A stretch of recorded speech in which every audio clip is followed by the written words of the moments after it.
yung nag-form talaga ako ng bond sa mga dormmates ko because sila yung kasama ko everyday, and I wouldn't say na nami-miss ko sila kasi up until now I am still in contact with them and we do meet up every now and then. Ang nami-miss ko is yung buhay namin sa dorm. Welcome sa Buhay Buhay Podcast, kwentong buhay-buhay namin ng kaibigan kong si Fitz.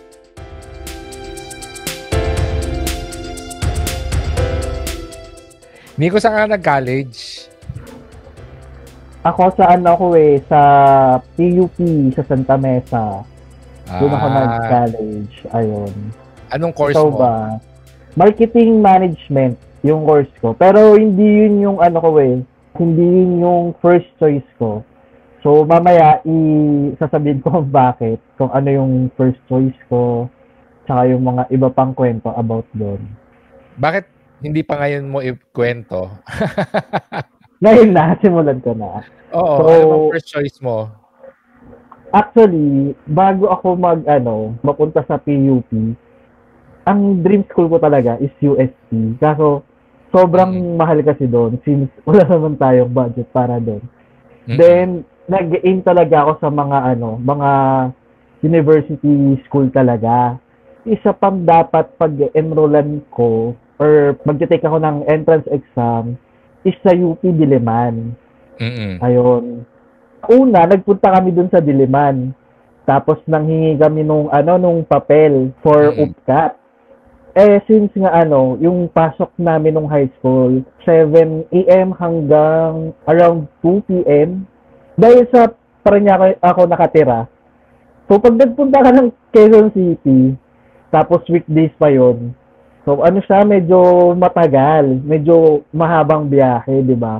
Tapos, Diliman pa yon. Siyempre, mag-MRT ka pa, ganyan. Tapos, tatawid ka pa, then mag-jeep ka pa. Ayun. Yun yung unang punta ko sa Diliman. Kasi mag-exam ka pa muna, di ba? So, ipapasa mo muna yung application.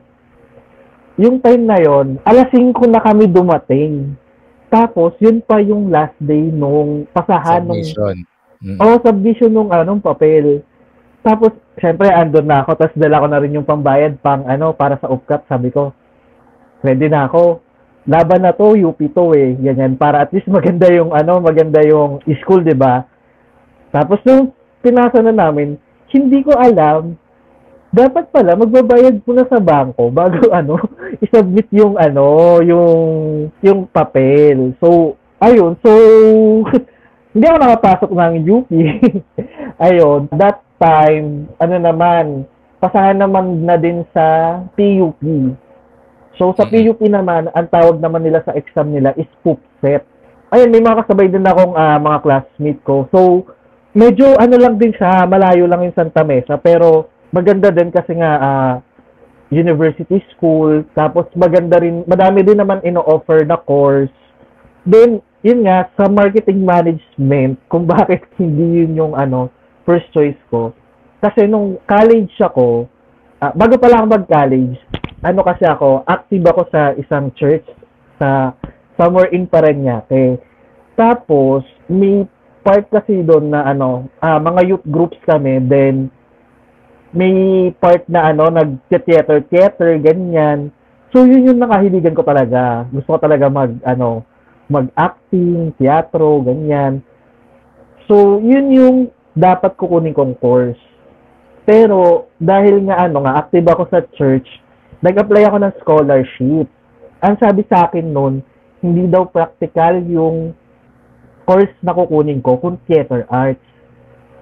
So, na lang ako, business course. First ko talaga is yung theater arts. Siyempre, nakapasa na ng entrance exam, ganyan-ganyan. Tapos, pasa na ng requirements. Then, mamimili ka ng 3 mong course. Ang una kong nilagay is yung marketing management na. Kasi nga, hindi pwede yung theater arts sa scholarship. Then, second na nilagay ko is yung accounting. Kasi, sa PUP maganda rin yung accounting. Sabi nila. Pero ayun, mataas din kasi yung yung standard doon sa accounting sa PUP. Then, ang pang third na choice ko is, sa finance naman. So, ayun. Then, kaya yung marketing na yung pinili ko, kasi nung nakapasa na nga, tapos na lahat, ang final round, ayun, is yung interview na dun sa mga, sa mga professor or college dean. Haba ng pila sa PUP, sobrang daming estudyante So, part nag-a-apply. ng college entrance process is yung interview with professors sa PUP? Yes, part siya Oh. kasi para malaman kung talagang gusto mo yung course na yun at bakit yun yung kukunin mong course. Pero nung Okay. pagdating sa akin, ang maganda nga, kasi hindi talaga ako prepared that time. Ay sabi lang nung professor sa akin, sabi niya, dahil ito ang first choice mo, sige, di na kita i-interviewin. So, hindi ko alam kung dahil ba sa sobrang daming estudyante, kaya napapagod na yung prof mag-interview. Ayun, kaya ang ginawa niya, pinasa na lang ako sa interview. Ayun. Pero, ano naman, yung basta sabi ko naman yung ano ko doon, yung grade ko sa PUPSET is pwede naman ako kahit sa anong course. Ayun, so yun yung kwento niya, bakit marketing management. So, ang course na tinapos mo ay marketing management. Yes, marketing management. Tas, related ba doon ang trabaho mo ngayon? Yung trabaho ko ngayon is somehow related siya. Since ano naman ako nasa sales. Ayan, part naman ako ng sales. So, ayun. Related naman yung marketing management. Pero, hindi siya usually yung usually na trabaho ng marketing management. Kasi pag marketing management, ang usually mga nakukuhang trabaho niyan is mga nasa ad agency, mga nasa pharma, yun din sa sales nga. Ayun. Kung ako naman natatanungin mo, sa UP at saka sa LaSalle ako nag-entrance exam. Maaga kasi yung UPCAT yung application for UPCAT. Oo, maaga siya, di ba? Sa UP kami nag-apply. It was encouraged sa batch namin. And yung school namin, yung nag-submit for us. So, maswerte kami doon. Bale, sinabihan lang kami sinong gusto mag-apply sa UP. Ito yung form. Tapos fill it up. And bayaran nyo nga itong entrance exam. And then kami na yung magpa-file doon. I guess gusto kasi nung high school ko na maraming mag-apply sa UP. Oo. However, marami akong mga batchmates na gusto sa LaSalle mag-college. So, when they were applying, sumabay din ako ng LaSalle, no? Ang gusto ko naman sa parents ko, hindi naman ako sinabihan kung saan nila gusto akong mag-aral. During that time, ang attitude ko noon was kung saan papasa. Ang first choice ko noon ng course was computer science. Gusto ko talagang maging programmer dahil mahilig na ako sa computers ng high school pa lang. But since mataas din ang grade ko sa math, I thought of getting engineering as a second choice. So both sa UP at saka sa LaSalle, ang first choice ko was ComSci. Ang second choice ko was civil engineering. Unang dumating yung result ng LaSalle sa akin and pasado ako sa ComSci. Ngayon, biglang dumating yung result ng UP. Hindi ako pumasa sa ComSci pero kasi quota course yun doon. Pero pumasa ako sa civil engineering. And when I told my teachers nung high school and also some of my friends sa neighborhood yung result ng exam ko, unanimous sila. Sabi nila, sa UP ka mag-aral. Kasi kahit na hindi mo nakuha yung number one choice mo for the course, you can always just shift. Pwede ka naman mag-transfer ng course. Ang importante sa UP ka nag-aaral. Para sa akin kasi hindi din big deal kung saan ba mag-aaral, but since all of the people that I've talked to during that time said na sa UP ka pumasok, then sa UP Diliman ako pumasok. And yeah, I took up civil engineering. And along the way, nagustuhan ko na yung course. Kaya hindi na ako lumipat at yun yung aking tinapos. I even took the board exam and passed it. But as fate would have it, nasa financial industry ako ngayon. So yung PRC ID ko ng pagiging engineer, ginagamit ko na lang siya as a government ID pero I don't practice engineering anymore. Yeah. So para pala tayong scholar ng bayan and diba?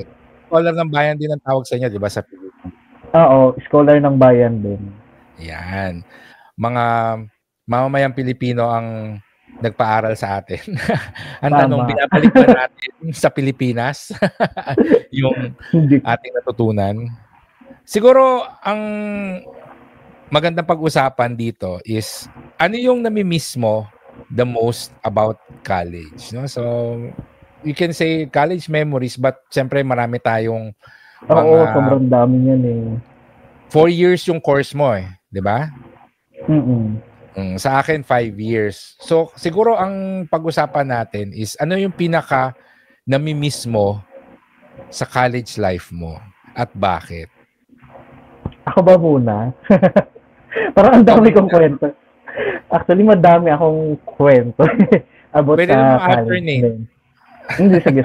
Ikaw muna. Ang pinaka nami-miss ko sa college, siguro yung mga yung mga friends ko, college friends. Ayun. Tapos, yung mga tambay. Kasi, sa amin kasi sa PUP, maraming tambayan. Tapos, madami ring kainan. So, sa Diliman, alam ko madami rin eh, tama ba? Ayun, para rin siyang malaki din kasi yung campus namin. So, pero hindi siya kasing laki ng UP Diliman.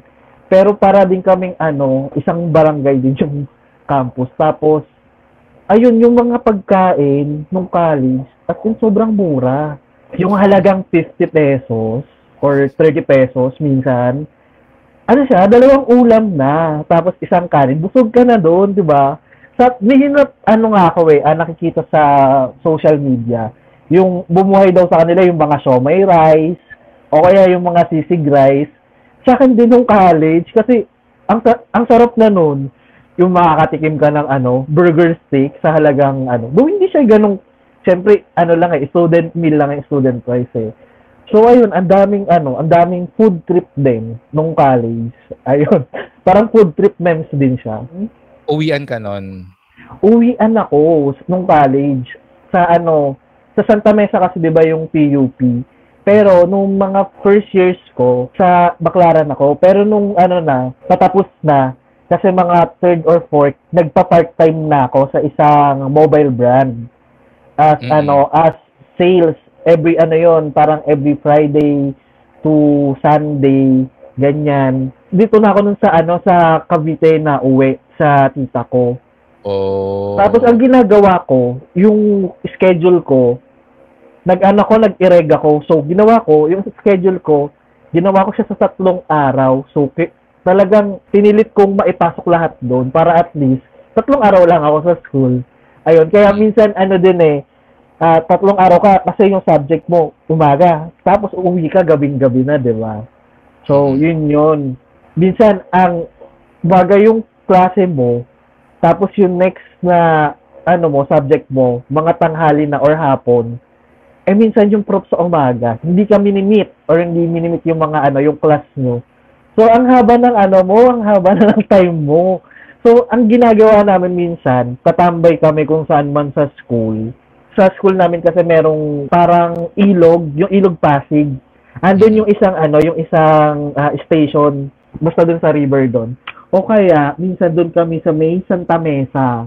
Sa SM Santa Mesa, yan. Para magpatay ng oras, doon kami sa may, yung sa may palaruan doon, or sa sinehan.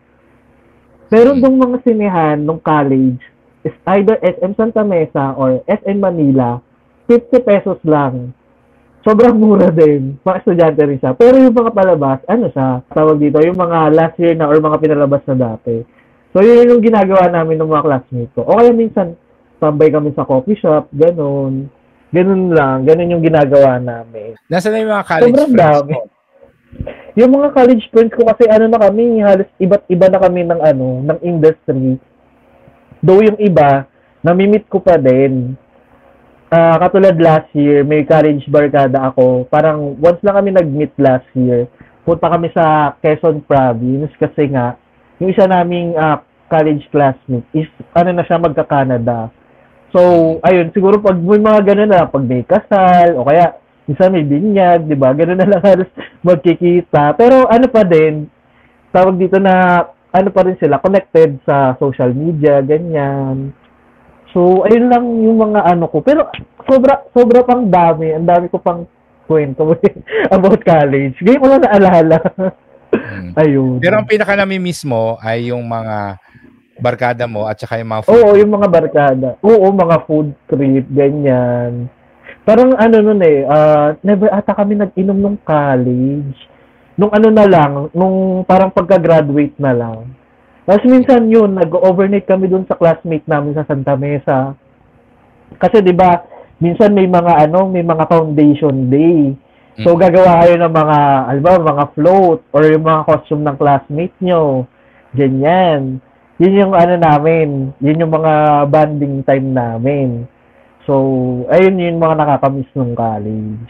May mga orgs ka ba nung college? Orgs, wala akong orgs nung college. Yun nga yung isa sa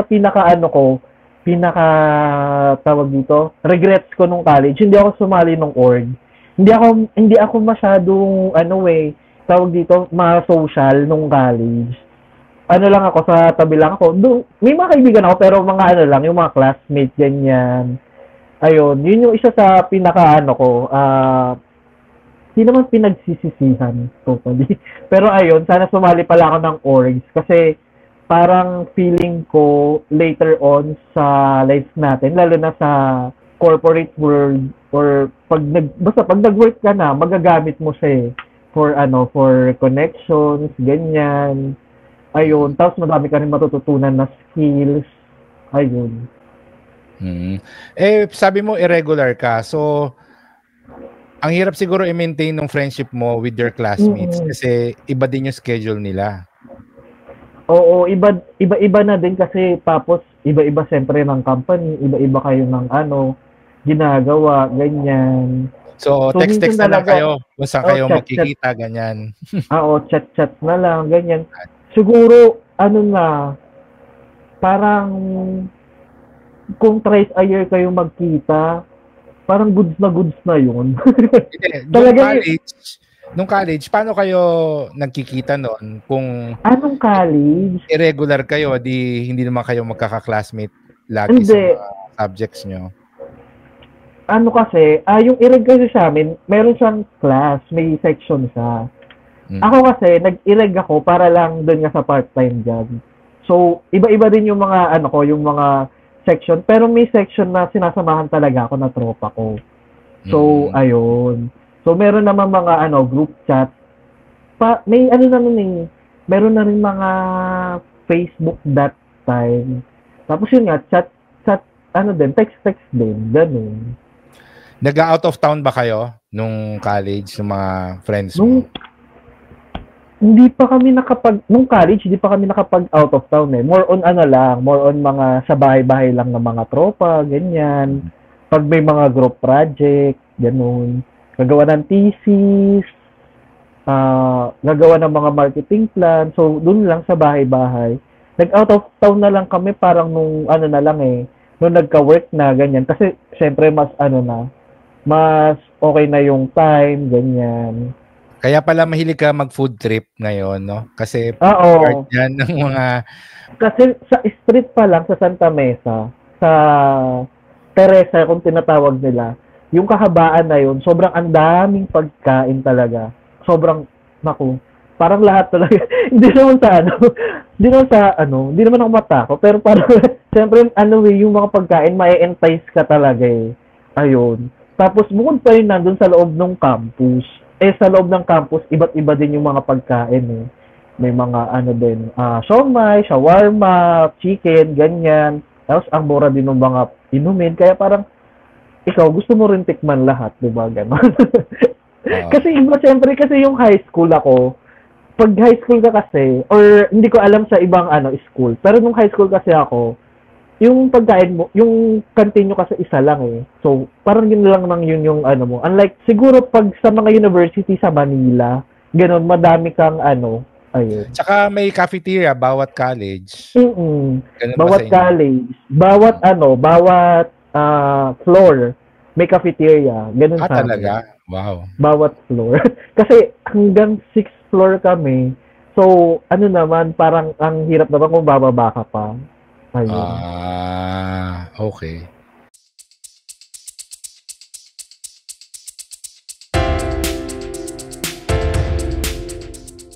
Hello, si Nico ito. Bago tayo magpatuloy, gusto ko lamang kayong i-invite sa aming website na buhaybuhaypodcast.com.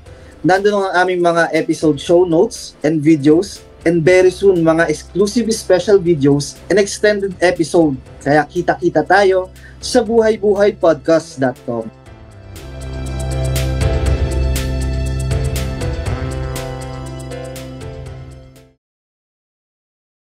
Sa UP, usually may kainan or may cafeteria or canteen bawat building, or which is basically isang college o isang building. And yeah, I would say part of my college experience was yung mag-food trip with friends. But nung college kasi, nasa dorm ako. Nagdo-dorm ako noon within the college. Kaya ang pinaka-friends ko talaga noon are my dorm mates. Although very active din ako sa mga orgs noon.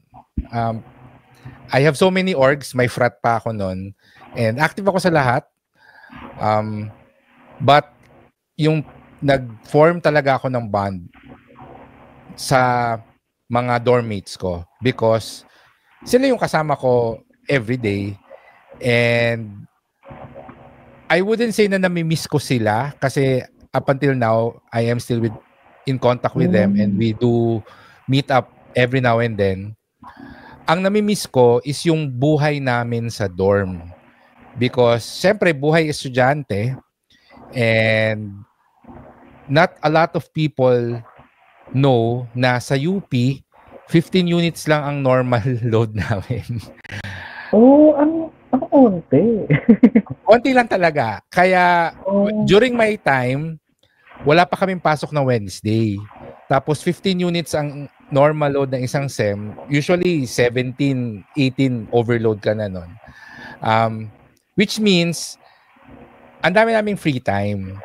And because I was staying in the dorm, yung free time na yon is almost always spent sa dorm with my dorm mates and kwentuhan. May basketball court kami, may volleyball court, may table tennis, may mga activities. Kasama na rin yung pakikipag bonding with other dormers sa ibang dorm, other residents ng ibang dorm, and participating sa mga activities within the campus. One reason bakit marami akong orgs noon is because I had a lot of free time. And yun yung nami-miss ko, yung lifestyle na chill lang yung pag-aaral. Para sa akin chill lang yung pag-aaral. Sana all. Tapos, ang daming pwedeng gawin with dorm mates, with friends na hindi kailangan gumastos. Within the campus, maraming mga libreng poetry reading, mga libreng plays that you can watch. UP Fair, technically free concert din yun eh. And all of those. Actually, hindi kami masyado nagpo-food trip noon. Although, kumakain kami, but it's really more of the kwentuhan. Lalo na sa dorm, may mga late night talks kami doon eh. Kasi nakatambay lang. Nagpa-party din kayo doon? Definitely. Although, I'm not really ma-party na tao, but I go and then I stay on the side and just watch people dancing, etc. So, may mga party na lumalabas, pupunta sa mga bars and all, but wala akong budget doon, so I would rather stay inside the campus and look for parties kasi may mga dorm parties, may mga org parties, may mga sorority parties and frat parties na open to the public. So yun yung mga pinupuntahan namin. May ibang mundo sa loob ng UP campus, yun yung masasabi ko. Kasi kaya mong mabuhay nang hindi lumalabas ng campus dahil kumpleto naman kami sa loob, di ba? Andun lahat. May shopping center kami, may museums, may restaurants, may simbahan, may track and field, etc. May hospital din, di ba? Ay, hospital or clinic ba yun? Hospital or infirmary yung tawag namin. But basically, it's hospital. So, meron kaming film center, may theater kami. At saka yung sa film center namin, although hindi pinapalabas dun yung latest na ano yung palabas sa sinihan, but yung mga classic movies pinapalabas doon. I remember, and I would say core memory ko, yung meron akong season pass doon sa UP Film Center. So, buong semester, only movie ako. So, mayroon lang siya. Kasi yung, I can't remember kung magkano yung ticket dun sa film center pag may movie, but let's just say 20 pesos, no? Sa 20 pesos. Ang mura, di ba? Mura din, oo.